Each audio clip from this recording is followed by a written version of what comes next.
Welcome to this episode of Shonen Flop, where we talk about manga series and Shonen Jump that didn't make it big. I'm David. I'm Jordan. And this week, we're talking about Candy Flurry, and we are joined by our guest today, Chip. Hey. Chip, welcome to the show. Would you mind telling the audience a bit about yourself? Hey, you may have seen me on the internet for the last more than a decade, which feels bad to think about. I've been around as Chip Cheezum. I've been doing Let's Plays for a very long time and some other goofy video editing stuff regarding video games. And I'm also the video editor and stream producer at Volition. So that's the other place where you may have seen me. Oh boy, I wouldn't want to make Chip feel old by telling him that as a 30-year-old I listened to him in middle school. I know, we were telling him, Jordan, while you're away, I was like, Chip, oh man, along with Grant, are definitely the guests we've had on the show I've been listening to the longest. Yeah. Because I was back in the Something Awful days, back where I think I lied about my age to be on Something Awful. So of course. I hope I don't get arrested. Remember, Jordan, I gave you a Something Awful account for your birthday 12 you years did, ago. yes. So I ruined Jordan's life.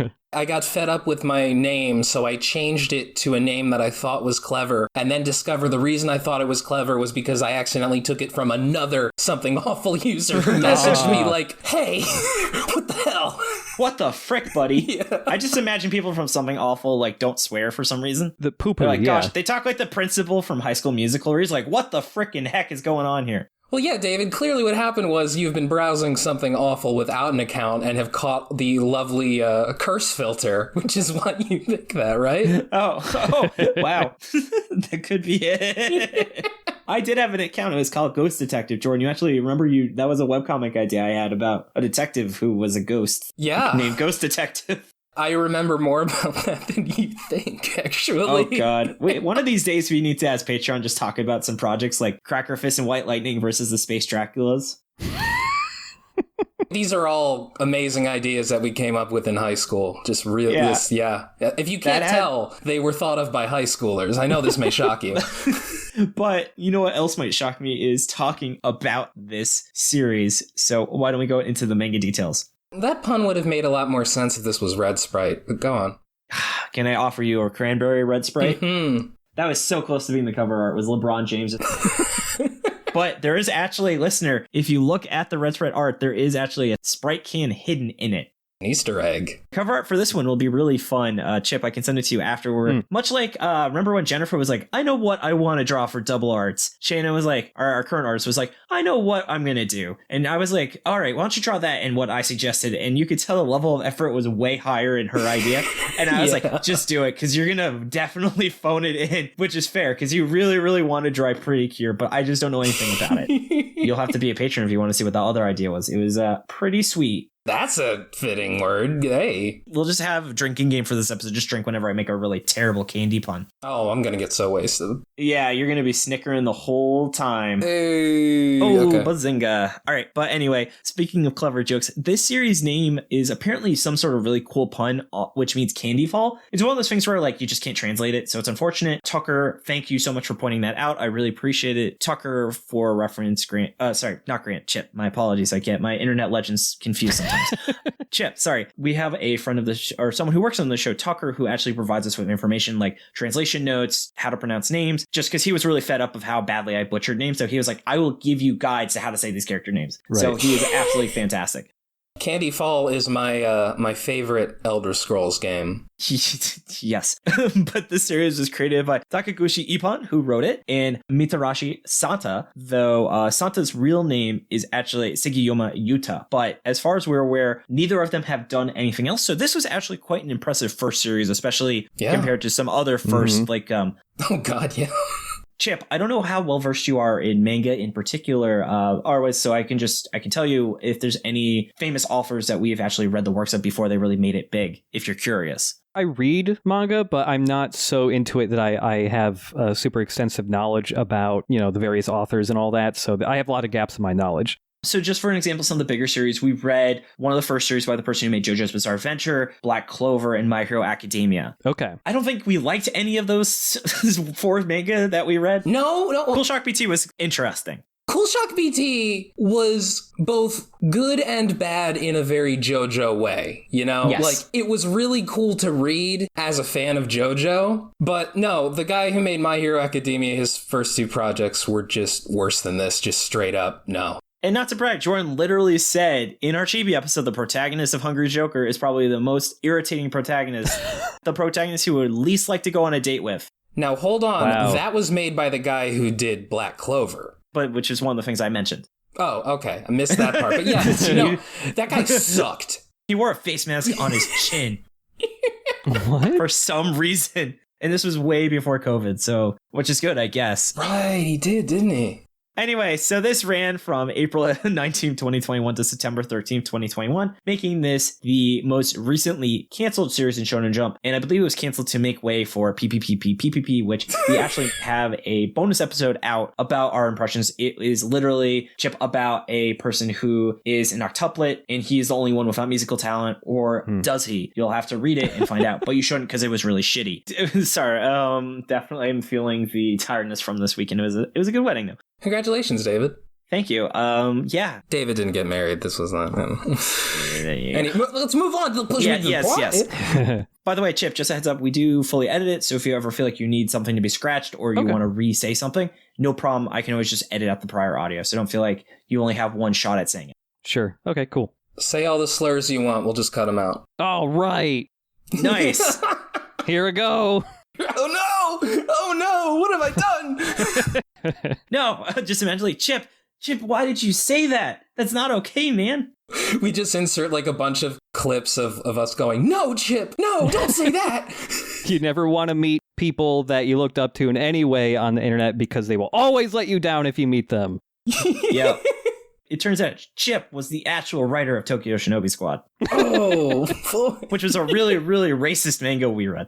Oh, man. If we get into that, we're never going to finish on time. Yeah, no, let's go. So speaking of finishing, this was 19 chapters over 3 volumes, making it just about average, because usually, Chip, for reference, most series, minimum about 16 chapters, so 18 is like, let's see where it goes, and they're like, nope. Okay. And then, why don't we actually find out what happened in those 19 chapters as we get into the plot summary that Jordan has so kindly written. So Jordan, why don't you start us off with your fantastic, ever so sweet plot summary? I would love to, David. Cindy's Toy Candy is a line of sweets that give you superpowers, which is why, shortly after they were released, Tokyo was destroyed by lollipops. Tsumugi Minase is a young high school girl who loves sweets and has lollipop powers, making her a suspect in that destruction of Tokyo, because apparently in this world, every sweet user is supposed to have unique powers, so like there's only one lollipop user and stuff, you know. For that reason, she is tailed by Misaki Midori, an agent of the Sweets Police, or the Recette.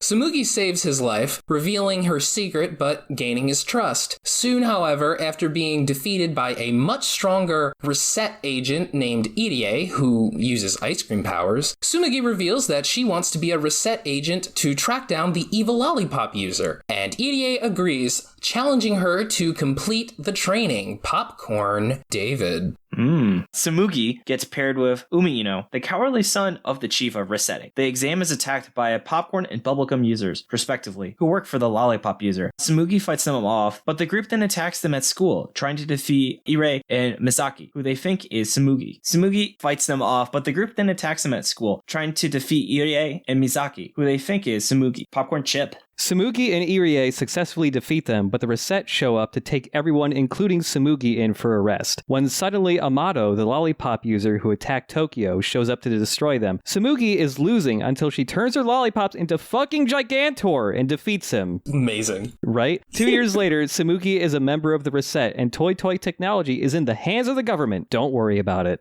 Yeah! All right. Fucking Gigantor. Holy shit. No, It's just fucking amazing. You may be thinking, oh, it's like a candy Gigantor. No, it's Gigantor. It's just Gigantor. It made me do a double take. Yeah, they're like, anything attached to a lollipop stick is a lollipop. So I'm just imagining someone making like there's like sandwich like alignments, but it's with lollipops. Oh, God. Anything made out of solid matter with a stick on it is a lollipop.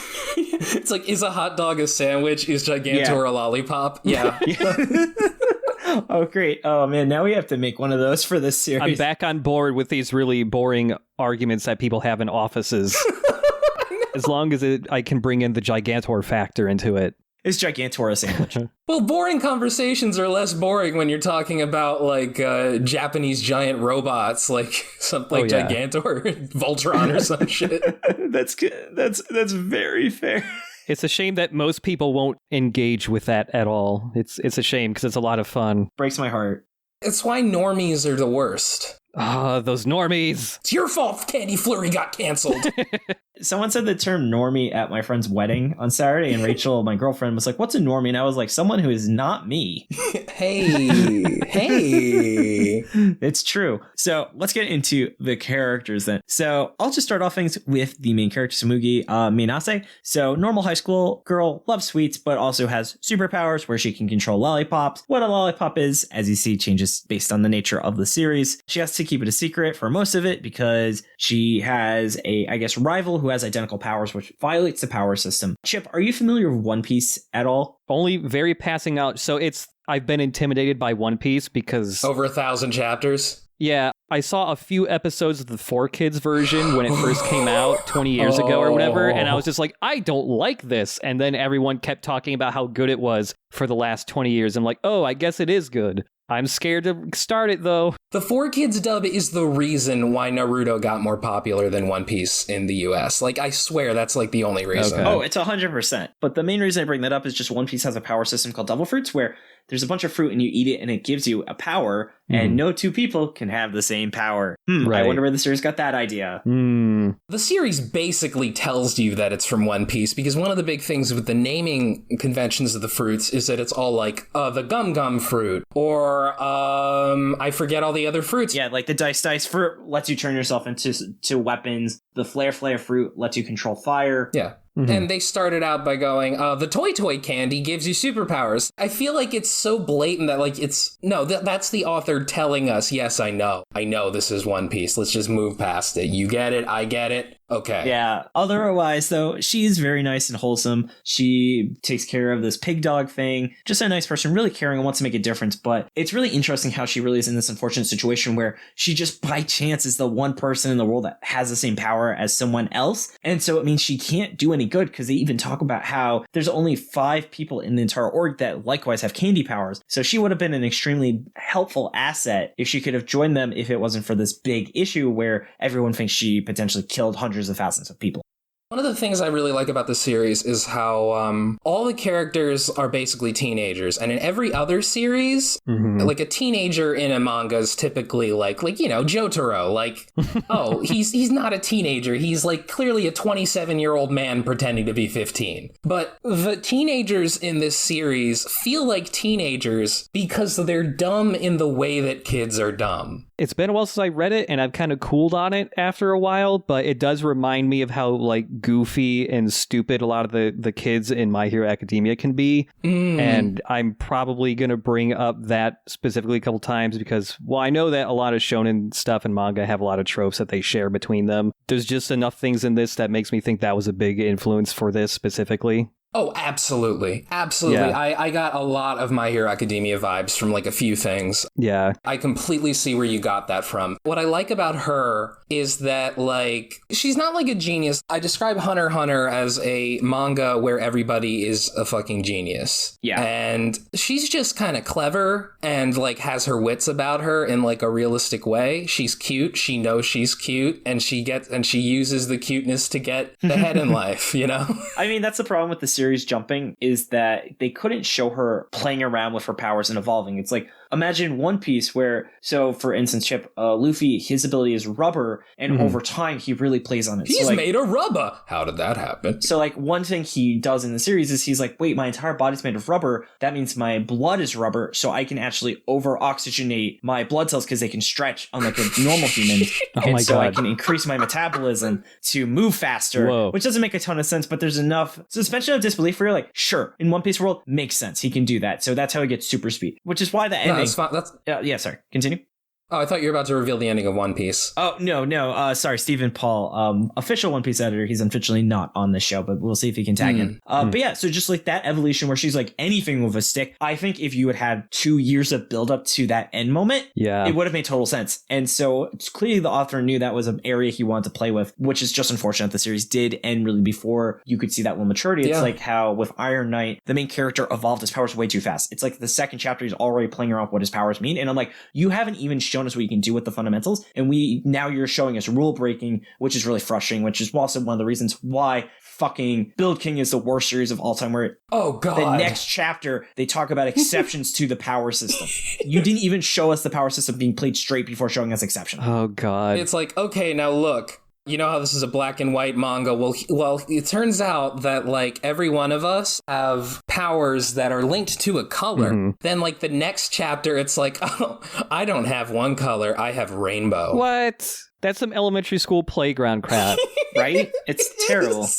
So, though, do you guys have anything else you want to say about the main character, or do you guys want to jump to the next person? One last thing, I appreciate how Tsumugi is drawn as a cute high school girl without being drawn as a sexy high school girl. That was a breath of fresh air in reading Shonen Jump, that you show me a 15-year-old who is supposed to be attractive without drawing her in a way that is supposed to be like super lewd and weird. I did appreciate that. Thank you. Yeah, that was also something I noted, especially because even just like 1 or 2 chapters in, I was just like, this feels like it's inspired by My Hero Academia. How many chapters would you have to go before we get a little too creepy with all these characters that are underage? And it didn't really happen.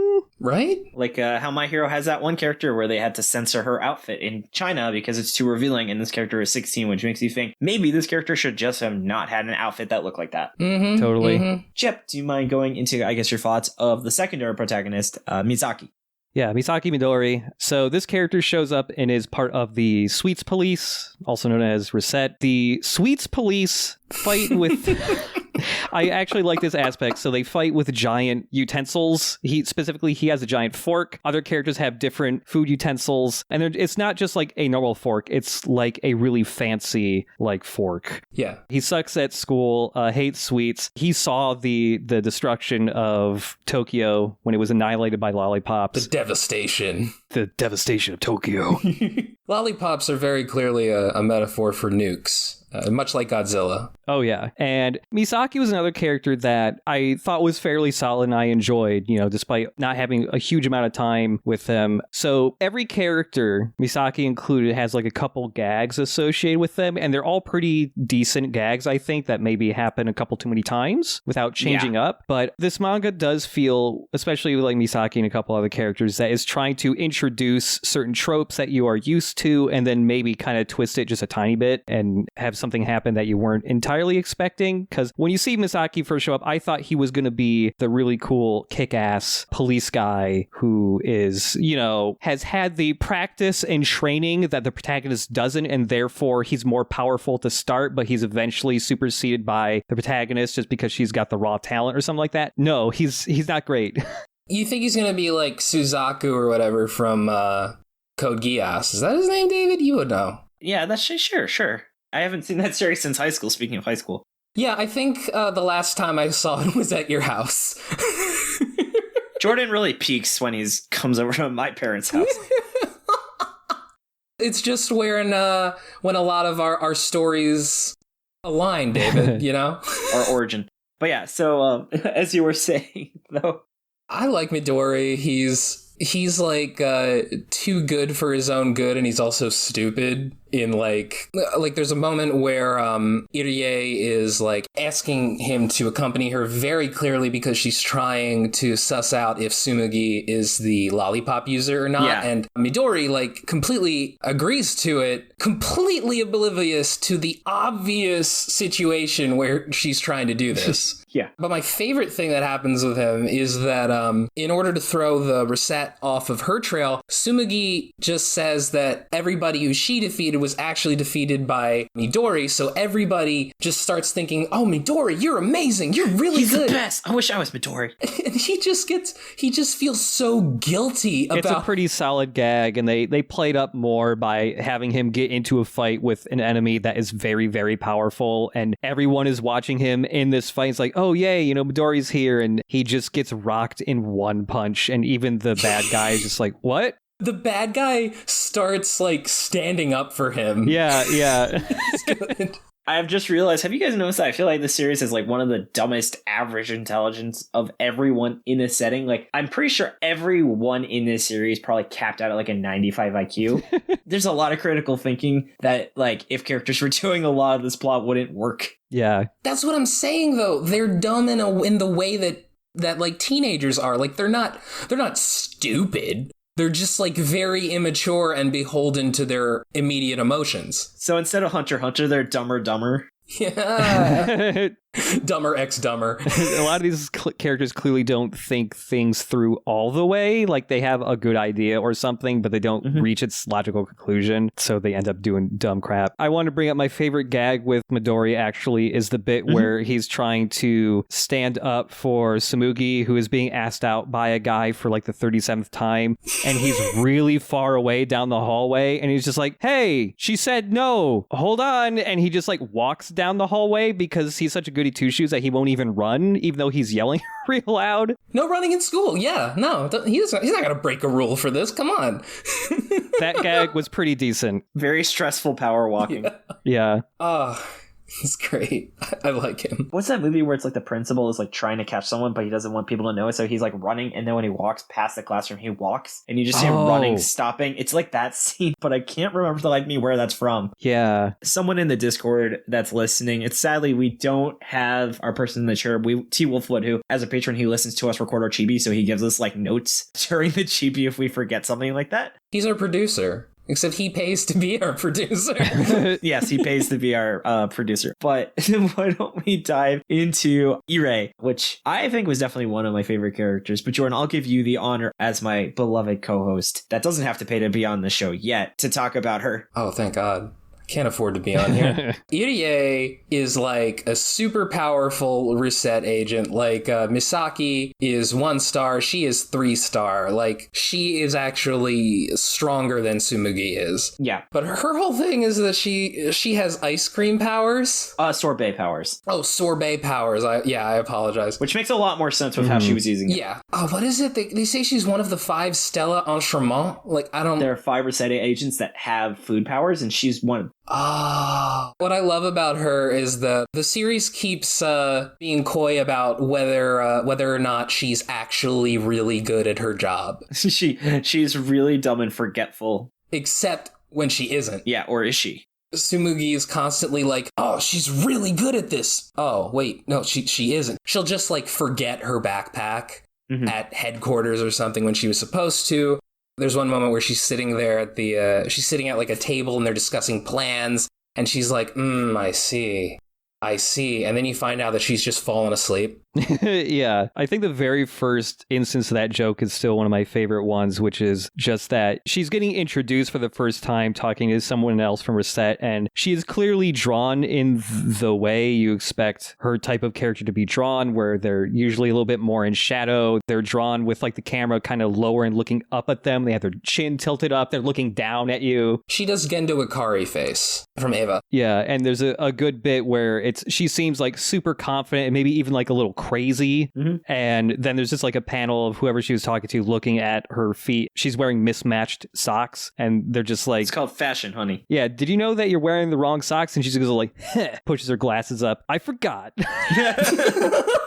It's really good. She has complete confidence in saying, I was stupid, I put the wrong socks on. And it's the joke that I think maybe recurs the most, but it was also the one that I was still happy seeing every time because it was just a pretty solid joke. Oh, yeah. It managed to come out of not out of nowhere, but it managed to like you weren't always expecting it when it showed up. Yeah. Her parents also had a very similar gag that I like. They are so wholesome. She comes home early from school because it's a flashback, and she realizes this time that she had mismatched socks, and her mom is just like, Really? At your age, you really forgot that you left your socks off? That's because you're the best girl! You're just such a sweet, wonderful girl! It's great. Yeah. I really appreciate how at first you think her dad's going to be like this abusive asshole, but he actually is just as supportive as her really nice mom.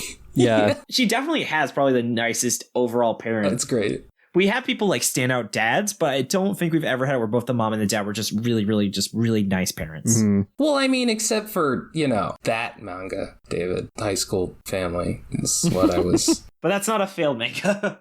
Oh, well, if you're talking about flops, then yeah, sure. Chip, by the way, High School Family was the series we did with Grant. I remember seeing a couple pages of it at least, and it did seem pretty funny, like something I needed to check out. Was Grant like, you got to get on this Gomez shit? He's just such a good boy. The best cat. I really gotta talk about the popcorn user, David. Oh, God, fine. Yeah, go for it. I love the popcorn user. So they're attacked by one of the bad guys who uses popcorn kernels. Like, he throws kernels of corn at you, and then they burst into popcorn, and it's like an explosion, which is kind of clever. But when he shows up, he's dressed all goth. He's got, like, a symbol for his face on his shirt that like looks like his head, and Tsumugi is immediately like right before attacking him just starts going like, you look like a loser, did you make that yourself? That's so lame. And he's like, well, I didn't choose to wear this, all my clothes were in the wash. And then the next time we see him, he's like gotten way more fashionable. He's got like this sports coat. It's like, yeah, I got a good fashion sense on this time. And then he's fighting a guy, and the guy's like, wait a minute, you just look average now. And he's like, well, she called me a loser. And he's like, well, if you change your whole style because someone calls you a loser, doesn't that make you like a real total loser? Just totally devastates him. It's great. I feel like he and the dude from Double Taisei, which is another fucking crazy manga about Japanese chess, he would definitely get along with the dude who only wore like the bodysuit and only said his name. Yeah. He puts like more and more bondage, but then at the point he literally is just wearing like a sack over his body. And then it becomes like a fashion trend in like the time skip where everyone is just wearing these sacks over their heads like 5 years in the future. Double Taisei was good, actually. It was a good series. That's one of my favorite episodes. We had Tim Batt from The Worst Idea of All Time, if you've heard of that. So if you want to hear a charming New Zealand voice in my terrible attempt at a New Zealand accent where oh my God, Tim Batt said, I don't know what you just said when I tried. I did not either. Nobody did. I thought about editing out, but I gotta, we take our L's in stride on this show. Much like how I think, why don't we talk about some of the things that didn't go so well with Candy Flurry? That was a good transition. Even I was like, fucking killing it. So Chip, do you mind telling us kind of what really stood out to you as some things about the series that it really just didn't do very well? It felt like it didn't fully commit to the whole candy power. It was in a weird tonal region where it almost felt like parody of some other manga, but it was playing it pretty straight, and it just didn't lean hard enough into either being a serious version of people with candy powers or a parody version of people with powers. Yeah. And so because it was just in the middle, it felt a little bland, a little like undercooked, maybe. Feels like a first draft of a better idea. Yeah. Which was their first work, so that makes a lot of sense. Yeah. What really depresses me about this series is that I felt like it was getting there. Yes. If this had had probably another 20 chapters, this could have been an interesting series. This is one of the first manga that I've read for this show where I started getting angry as I was finishing it because I was just like, no, it can't end like this. No, please, no, more. I need more time. But it didn't have a chance to really show itself, you know? Yeah, the author clearly was like, I have a bunch of cool ideas, I'm just going to burn them, which I get, but it also means, and then the series as an actual package now has to be viewed for the window of the author clearly wrote it knowing he was ending rather than trying to make a comprehensive story, which is very difficult, but it does mean that the last 3 chapters really are a very serious degrading quality. Yeah. I don't know if I would say the last few chapters were degrading in quality. First of all, Gigantor disagrees with you. Okay, sure. But you can absolutely tell that there was a point where the author was like, I'm not going to get enough time to really go into this as much as I can. So, like, the bad guys show up way too fast. They kind of show up out of nowhere. Because, again, this series was not paced to be a 19-chapter series. Because nobody starts their series in Shonen Jump thinking, oh, this is only going to go 19 chapters. I do want to circle back where I think, Chip, you made a really fantastic point where this series just doesn't feel like a series where people have candy powers. There's almost no mention of it. You can go chapters and you kind of just forget because not enough people have these powers. There's no cultural resonance. I wanted to see people casually using their powers because she could have gotten her cream puff from some dude who has cream puff powers. Yeah. That would have been really interesting. But no, it's literally 5 people in this series have those powers. If I remember correctly, isn't it like there's only 100 people total that have these powers? Yeah. It's absurd that they limited themselves like that. I agree if there were more candy powers. I think the author was trying to do a thing where it's like, no, it's much more realistic. Because it seems like up until Tokyo was destroyed by lollipops, we're basically supposed to think of it as being like a completely normal real world. Mm-hmm. Which is, though, why this idea works well in One Piece is you have other interesting elements to the series besides needing to lean on the power system being the only thing that makes the series interesting. Well, I don't think it's the only thing that makes the series interesting, but you know. But we're in the negative section right now. Yeah. I'm Jordan. I like this series. Yeah. Talk about a real sour sucker. Yeah. I thought you were more of a Jolly Rancher kind of guy. Speaking of, where were the food puns? I'm glad there weren't as many food puns as you want, David. That would have really ruined Hassan the series. Is nodding his head. He's like, this man gets it. Fucking love Hassan. David, you say that as if Hassan is any more obsessed with food puns than you. Hassan and I are like the pun kings of the Discord, so don't even start with saying Hassan would not approve of that. You should make a show with him called Pun. We're going to call it The Punishment, and it's just me and Hassan making puns and you being tormented by us. Oh, speaking of, we haven't commented on the fact that Chip is a food name on this series. Whoa. Chip! I double checked and I was like, no one has mentioned that we have a guest named Chip for Candy Flurry, right? What would chip powers be then? Ooh. You would manifest chips. No, British chips or American chips? American chips. It's all potatoes anyway. Yeah. He's a potato mancer. I'm imagining throwing Pringles like throwing stars. Yes. Yeah, that's it. So deadly, but so delicious. Make a series about Chip, just fan fiction in the Candy Flurry universe for you. Oh, yeah. Or One Piece where you ate the chip fruit. Chip Cheezum, so you would have Doritos. Cheesy Doritos. Yeah. The actual origin of my username was just because I was in 8th grade and I was eating a lot of Cheezum flavored Pringles. So there you go. Hell yeah. Those things are disgusting.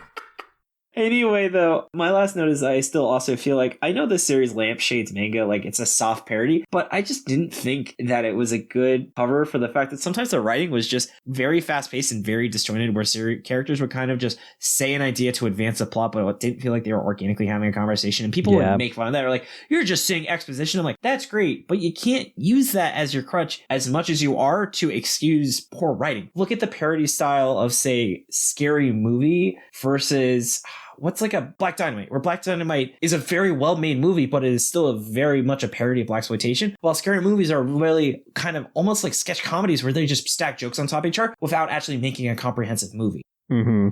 To be fair, Scary Movie is better than like the date movie stuff. You got to separate the stuff from the Setzer and Friedberger stuff. But yeah, I see what you mean. And yeah, this series does kind of have a little bit of a pacing issue. Like all of a sudden it turns into like an exam arc. Which always kills the memento of every manga ever. Yeah. I feel like, they probably didn't know that it was going to be getting canceled by the time they reached that because it was only like 4 chapters in or something. But that's got to be real rough when, oops, you only got 19 chapters to work with and you made 2 or 3 of them an exam arc. It's why Red Hood might die, because they literally were like 4 chapters in, exam arc time. And I think My Hero Academia is the only series that had an exam arc that early in the series and survived. Yeah. Well, to be fair, the My Hero Academia thing, like it didn't just jump into an exam arc. It had like a whole previous section where like it went into Midori like really working on himself and All Might and Midori like really building up towards it and stuff. So when the exam arc happens, there is a payoff, Which is fair. Mm-hmm. But again, which is why it probably survived. That's what I'm saying. I think that's why it worked more. Yeah. But you're right. Whenever you see an exam arc or a tournament arc super early in a series, it immediately feels like desperation. Yeah, like One Piece literally went 600 chapters without a tournament arc. Yeah. Oh, wow. And the tournament arc is probably one of the worst arcs. I agree. So did you guys have any quick thoughts before we migrate into the positives? The art was really uneven. Yeah.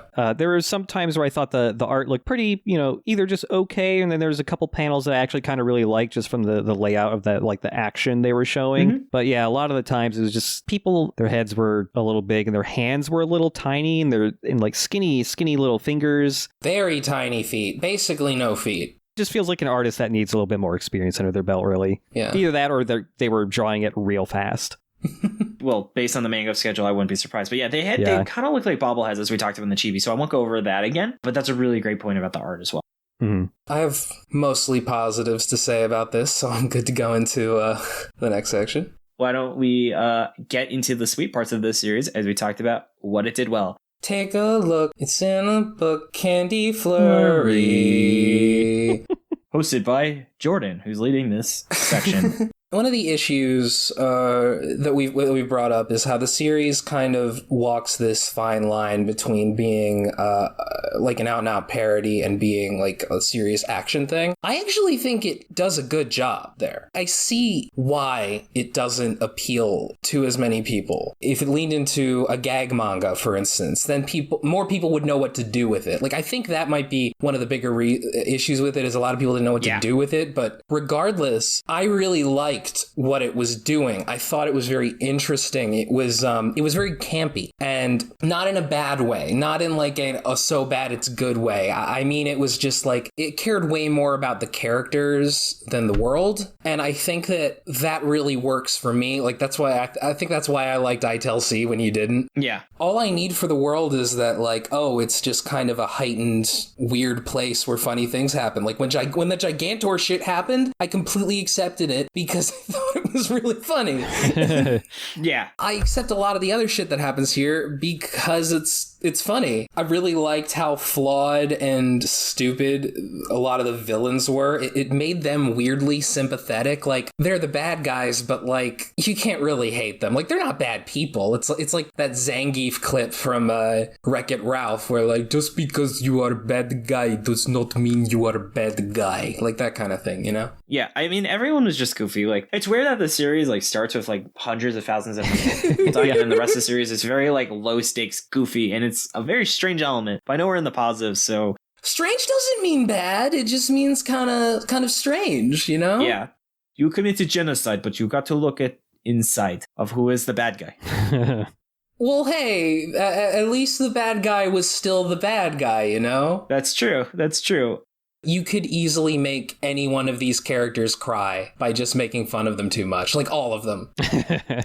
No bully in the series. But Chip, how about you? What were some positives that stood out to you? Yeah, so this is a bit more of a minor thing, but I thought this manga at the start had a couple of really effective page turns in it. Specifically when you first start up, which also this is another thing. The first page and then the splash page that follows actually look great because they're in color. Mm-hmm. Like, I know manga are black and white, but if this whole thing could have been in color like that, that would have been pretty awesome. I actually talked about in the Chibi episode how that was really something I had wished for, was this series would have been terrific full color. Yeah. So I'm glad we're on the same page. So I feel like I've just been noticed by Senpai. Jordan, suck it. You did it, David. Congratulations. I love the very first page turn of like, you're starting out with Tsumugi like as a little girl, like, thinking to herself about, the proper like steps you take to like enjoy a lollipop. And then you turn the page and it's this actually pretty great looking splash page of her crashing down from the top of a skyscraper to slam a giant lollipop on top of a dude who has become gigantic and surrounded himself with donut armor. That actually grabbed me really well. And then just a few pages later, when you're kind of getting the world building page, it's talking about, oh, if you ate a toy candy, you got candy powers or whatever, and it sounds like a dream, but it was real. And because of that, you turn the page, Tokyo was decimated, and it's just a full page of Tokyo just completely flattened, covered in lollipops, and that also got me pretty good. It's just like, okay, this is weird, but that's a pretty solid couple of first pages to get me invested in what this thing's trying to do. And yeah, I really enjoyed the beginning of this. That was a great page. Yeah, this series had a lot of just really great individual moments and a lot of really terrific art when the characters weren't looking kind of weird. Yeah.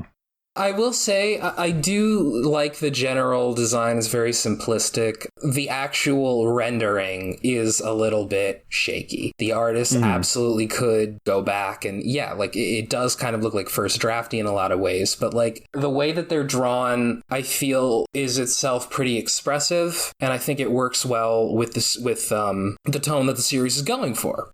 Also have to say there are these little moments, they happen a lot towards the end of the series especially, where people just start arguing about what candy even is. Yeah. Which is great. Popcorn isn't even a candy. I get they explain it, but I was like, well, clearly someone could have had chip power. Yeah, they could have, absolutely. But, like, there's a moment where Tsumugi and the popcorn guy just start arguing about whether lollipops are better than popcorn or not. Like, I really like that it isn't just that she has lollipop powers. She also loves lollipops. Like, she legitimately is a fan of them. And he isn't just a popcorn user. He also really likes popcorn. That's fair. And they're very passionate about it. And, like, how dare you say that about a lollipop? Are you too stupid to know how to eat a lollipop? Come on. Yeah. Which is great. Yeah, that makes a lot of sense. I think those are some really great points. So why don't we, one of the things I really liked was during... Thanks, Jordan. Yeah, sorry, I screwed up your whole thing. I'll bring it up later. Just keep going. No, it's fine. Just do it. One of the things I really liked in the exam arc is they punish Tsumugi and this other guy because the other guy is like late and like pushing their hand to try and let him join and stuff like that. So the whole thing is like, okay, everybody, for this stage of the reset exam, you got to attack these people and then you can skip the written exam. So then you just see all of the other students immediately attack them. And every time they do, they're just like, no written exam, no written exam, no written exam. I just really like that. That's great, bud. That's great. So anyway, I had a much better transition and then Jordan ruined it. So anyway, let's go into where it could have gone. Where, Jordan, I believe you wanted to run this section, so I will lead it to you. I mean, it's pretty clear that the author did not intend for, after the initial attack, that Amato would just show up and end the whole series, you know? Yeah. It seemed way more like he was trying to push the series so that it would be one where Tsumugi would join the reset and then go on investigations and try and figure out who is behind all this and who the lollipop user is. And meanwhile, we see the lollipop user six the rest of his gang on us, and it's clearly a bunch of users that we had not been introduced yet to. There was a chocolate bar user and stuff. I think maybe there was a licorice user there. It's kind of hard to tell in black and white what he was using, but it just seems obvious to me that we got a clearly vastly sped up ending to this, and the author was not happy with it.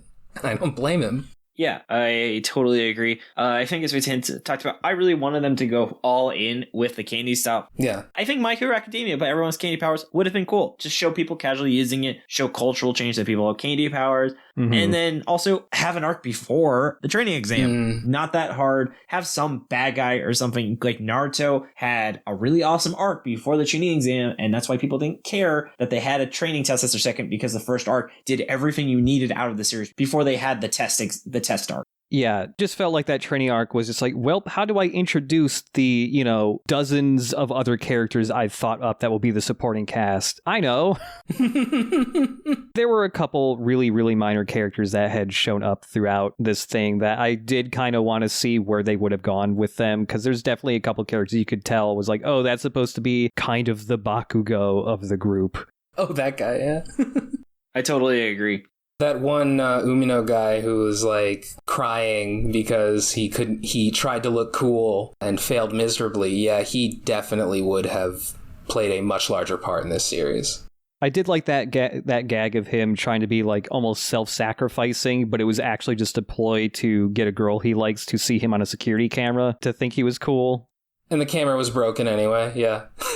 And he refused to look in the direction of the camera because then he wouldn't look cool. Oh, before I forget, also, I think they should have just gotten rid of the whole gimmick of the character having to hide her powers. They're like, well, we have this really cool power system. Let's have it that she uses it as little as possible, which I think was just an absolutely atrocious idea.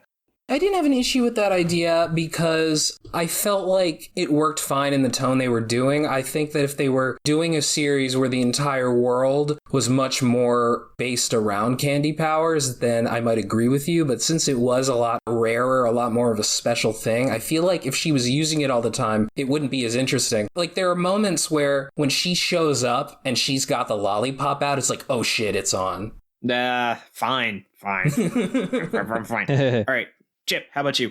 I was okay with the whole hiding the powers thing as long as, you eventually get like the catharsis or the satisfaction out of, okay, well, she's going to have to break this rule and just have the whole world know she's got this power because she does some big stunt that saves the day or whatever. I think that's fine. Take that, David. Sorry, I was very neutral on the hiding the powers thing. Like, it was kind of satisfying where it's like, okay, she's breaking the rule and popping out the lollipop. Like, it does give you moments where it's like there is a big fight in that school or whatever, and people are getting their asses kicked, and then she comes in to interrupt the fight, and she does this by being one floor up, and she shoves the giant stick of the lollipop through, and then there's a hole where just one of her eyes is peering through, and she looks real tough, and that was pretty cool. Yeah. So it does get you some moments like that, at least. I guess it's more like a two-parter where I want You're wrong, David! You're wrong! No, it's fine. Shut up, Jordan.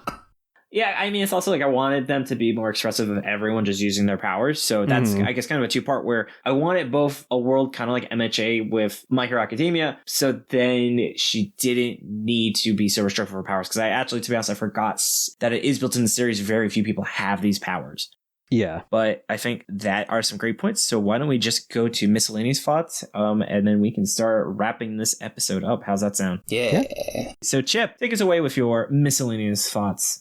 There's a lot of fun candy powers you could have that, unfortunately never got explored. There's one I just want to bring up because it just suddenly made me remember a very old candy commercial. Do you remember well over a decade ago, there was a Fruit by the Foot commercial where two kids are in a duel with replacing things in reality with fruit by the foot? No. Two kids going back and forth, like in just a featureless room going like, I replace your fingernails with fruit by the foot. And then the other kid just has fruit by the foot fingernails that are super long. Oh. And the kid's just like, oh, good boo. Well, I replace your shoes with fruit by the foot. And so the kid's wearing fruit by the foot shoes. And it keeps escalating more and more until it's like, well, I replace, and this literally happens. One kid goes, I replace your bones with fruit by the foot. And then it just hard cuts this kid just being a pile of flesh on the floor because he doesn't have any more bones. And then the very last move is just one kid going like, I replace your DNA with fruit by the foot. And then it cuts to the kid and he's just a pile of fruit by the foot in clothing and he's dead. I feel like I just got transported to a creepypasta. It's real. It's fucking real. Someone's just like, no, man, this like rare episode of The Simpsons, And then my mom came in when I was watching the ad and she said I was just looking at static. Yeah, it was an ad during Candle Cove.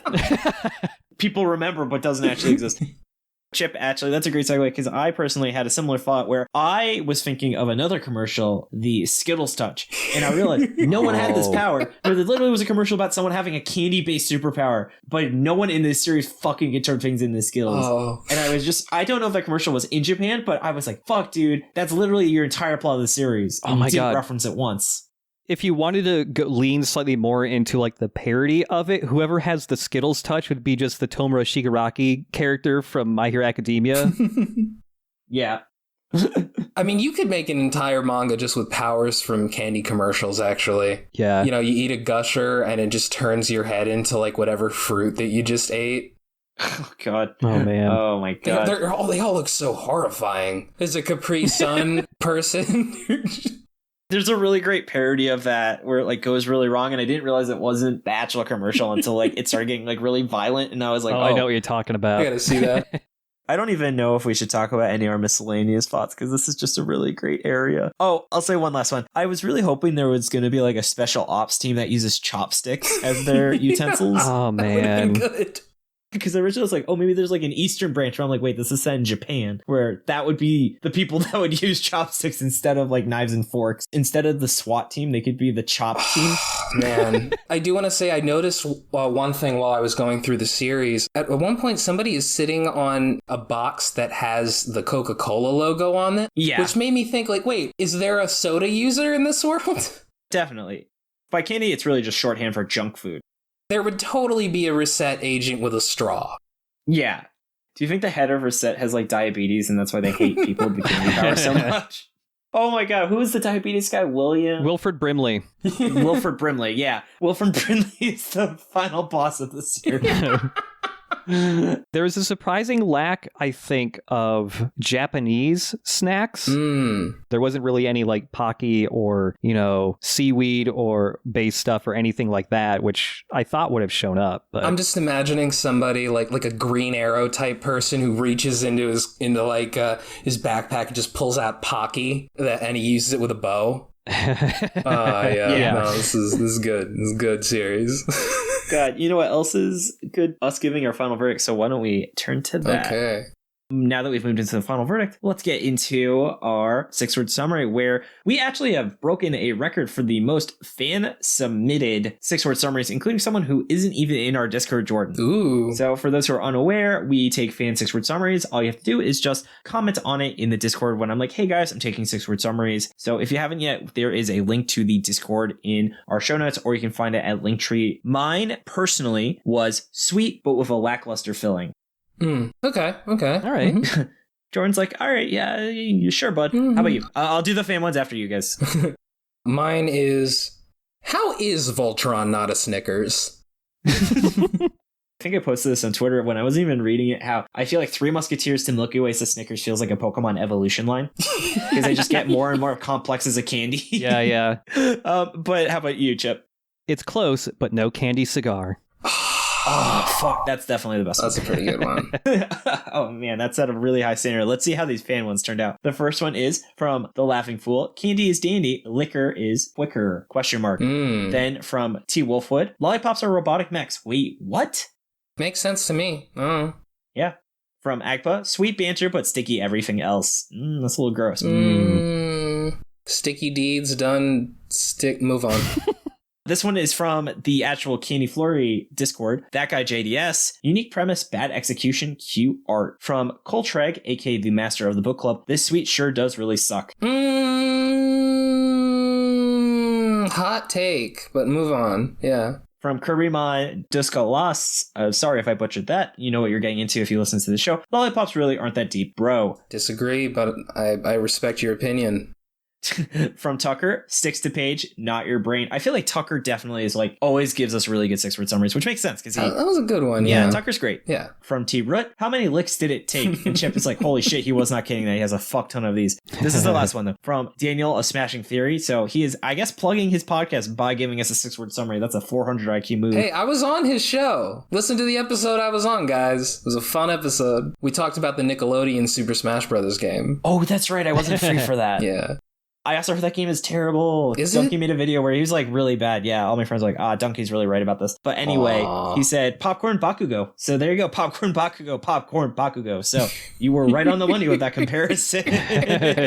Those were all really fantastic. So as always, I very much appreciate people submitting them. Also as a note, if people want to submit power words for our chibi episodes, I will likewise try and announce that ahead of time. That is literally just how you describe the series in one word for the first chapter. And though now I turn it to the most important thing, which is, was this a flop or not? Ooh. Jordan.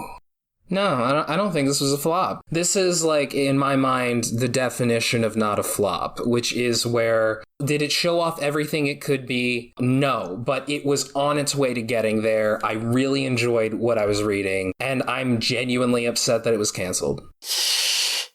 Chip, how about you? It is not a flop either. It's very heavily flawed, but I'm glad that I read it. It feels like I almost want to keep my eye on the people who made this, because it feels like with other successful authors who had one or two, things they did before that didn't really take off, it feels like these people might get something real good their second or third try, maybe. Totally. Oh, yeah, I think they're going to do something fantastic. I also realized, Chip, there is actually a candy with the word chip in its name, which is probably what your power would be, which are chocolate chips. Oh yeah.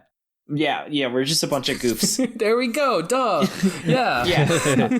Of course. That is me buffering the conversation before I say I actually did think this was a flop. I thought it was interesting, but ultimately I just felt there were a lot of structural issues. It sounds like I had a different expectation and it just wasn't what I wanted. I wanted this to be more off the cuff, just being a silly series. Just, I totally get what you guys see, but I just read it and I thought it was fine, but I didn't miss it being canceled. I think maybe I keep reading it to read it, but it would never have been the first series I was reading. While what I currently read in Shonen Jump, I really rotate what is like what I need to read first. What do you currently need to read first? Just curious. I've been reading Red Hood, actually, because it's really gotten interesting right now. So that's my first. Just because I read One Piece on Friday, so it's not with the usual batch. Well, you like the thick woman, too. You know, oh, God, she's fucking... thick. Yeah, she would have oatmeal powers, for sure. So what I would recommend, though, is, of course, One Piece. Oh. Just kidding. Yeah, come on. So actually, the Chip, I guess I have to recommend One Piece to you, though.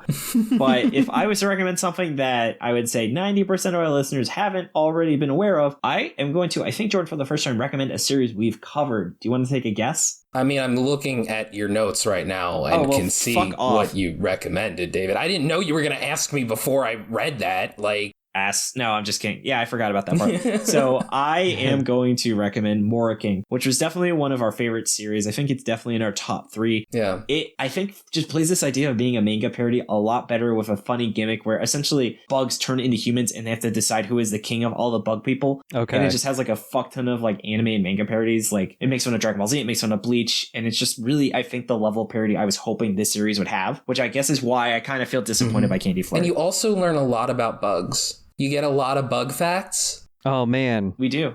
Edutainment. Yeah, a lot of cool bug facts. And it's a very wholesome series, too. Like the pudding incident. It's also a genuinely good series.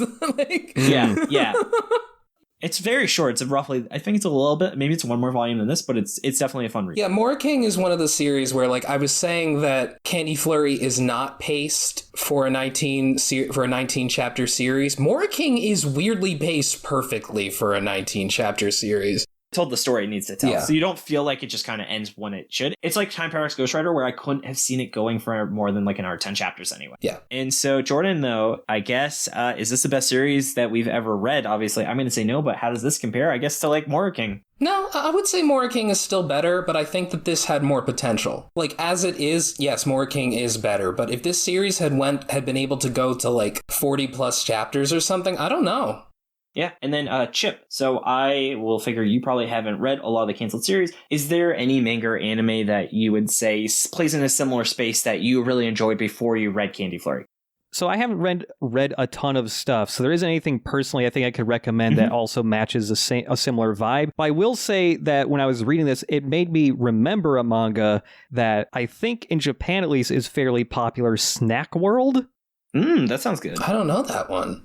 It's a weird, like, multimedia thing. It's video games and stuff made by Level 5 Productions. It's like, cool. Really? Level 5? Yeah, it's got an anime and That's stuff. amazing. They've tried to get it to be successful in the Americas, and it just hasn't really worked. It's like a JRPG dungeon crawler thing where you buy these in the real world, too, like collectible little, like, gotcha keychain things that are, like, based on snacks and food and stuff, and you, like, hook those onto whatever weapon you got, and it powers them up in different ways related to the food or something like that, I think. I have Yeah. a friend who makes those, yeah. I know people have been talking about some cookie-based gacha game in the Discord, so... I'm just imagining like a cookie clicker gotcha game where it's like an RPG type thing, but you just have to get different chips to attach to your cookies. Yeah. I mean, we already got the best chip. Yeah. Hey. Hey. Speaking of, why don't we hear a little bit more about what Chip's got going on so all of you can get more of the best chip in your life? The way I worded that seemed kind of weird, but not as much as I was expecting. So time to go to shoutouts, right?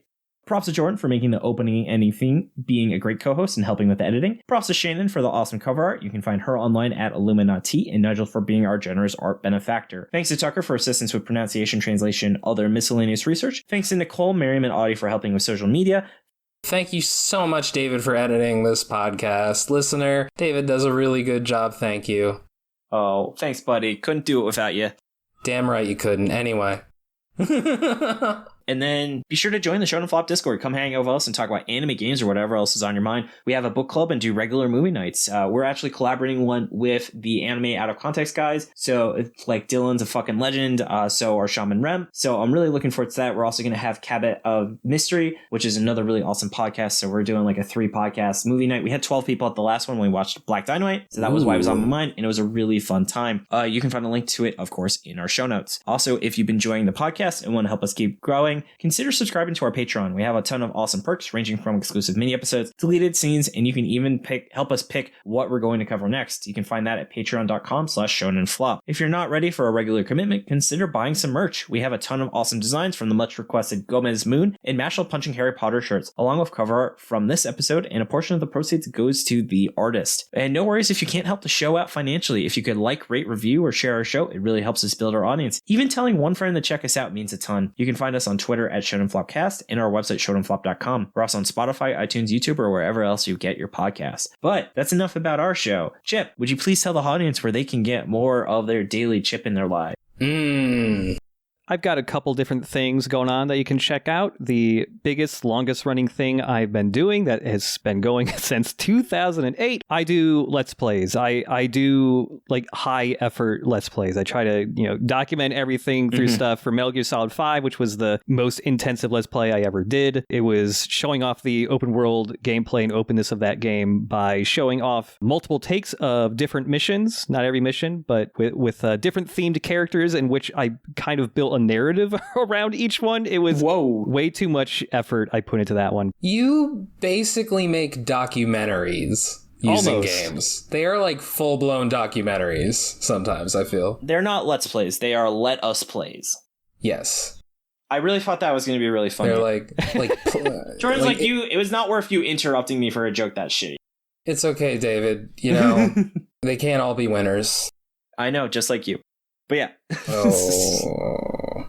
You can find all of our Let's Plays we've done at our YouTube channel, which is ChipCheezumLPs. That's Cheezum, CheeZum, spelled all dumb, LPS. We also have a podcast of our own, myself and my friend Grant, who's also guested on this show. Mm-hmm. We have a recap podcast for JoJo's Bizarre Adventure. Never heard of it. I know a lot about JoJo. This is kind of a rewatch of the entire anime for me on this show, but my friend Grant, this is his first time with all of JoJo. So it's been really fun seeing his reaction to everything, such as Nazis getting devoured from the inside out by squirrels. That's a lot of fun. That podcast is also on our YouTube channel. You can find it on SoundCloud, Apple Podcasts, and Spotify. The podcast is called Bizarre Podcast Dogs Must Die, because dogs die a whole lot in that show. Oh, sure does. I was on an episode. Yeah. And then my final thing is, hey, I work at Volition. I work on video games. If you're interested in open world video games, I'm working on Saints Row. That comes out February 25th next year. So, hey, check that out maybe. You're in the big leagues now, Chip. Whoa. Saints Row 3, that was a ton of fun back in the day. Yeah, Chip made Saints Row 3, I believe, right? Like, you made the whole thing. He was actually the main character. When you reach the credits of Saints Row 3, it's just my name repeated 13,000 times, so... I mean, you don't know his real name, so, like... It's true. I just legally changed my name every single time, and yeah. Oh, God.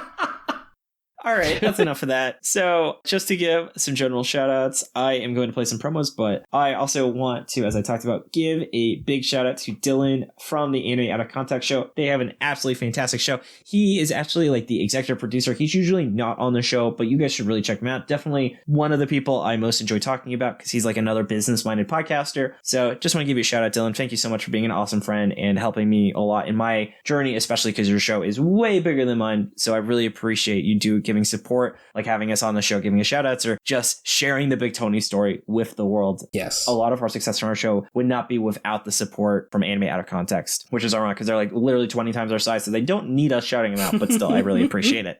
Yeah, Dylan's like, oh yeah, we had 3 extra listeners because of you that day. Hey, it's a difference. I have a shout out I would like to give. Previous guest of the show, Audrey, who I believe we had for the SWAT episode. We sure did. She also hosts a Yu-Gi-Oh podcast called Pod of Greed, but she recently started a new podcast about Transformers called Prime Cuts. It's great. The cover art of it has like a truck and then has each part of it kind of blocked off like it's a different cut of meat. It's great. So Prime Cuts. It's a lot of fun. Highly recommend. Listen. Awesome. And then I'm just going to play some promos from a few friends of our show right here. Looking for a podcast all about nerddom? Want a podcast with an emphasis on representation? The Nerd Alternative is the podcast for you. Join me, Ram. Me, Hassan. And me, Levi. 3 black British nerds tackling the pop culture we love and sharing why we love them. The Nerd Alternative, a sweet melting pot of all things nerdy. Do you want a limited-length Fallout audio drama to listen to? Check out Fallout Columbus, a 6-episode RPG set in the Fallout universe in the city of Columbus, Ohio. Explore a region that avoided the bombs and the system that started as a result of that. You can find us at establishedpropertyplayhouse.com or ESTPRO Playhouse on Twitter. And remember, war never changes. This is Dr. Mystery from the Cabinet of Dr. Mystery. Join me as we explore the horrors of the world. From true crime, unexplained disappearances, and alien abductions, to Satanism, cults, and the paranormal, our cabinet holds the mysteries of the universe. Visit us at notwhatwesay.com or check us out wherever you listen to your favorite podcasts. Thank you so much for joining us. This has been David. This has been Jordan. This has been Chip. And you've been listening to Shonen Flop. Keep on flopping, floppers. Yeah. Yeah. Bye. And that's scene. Woo! All right, cool.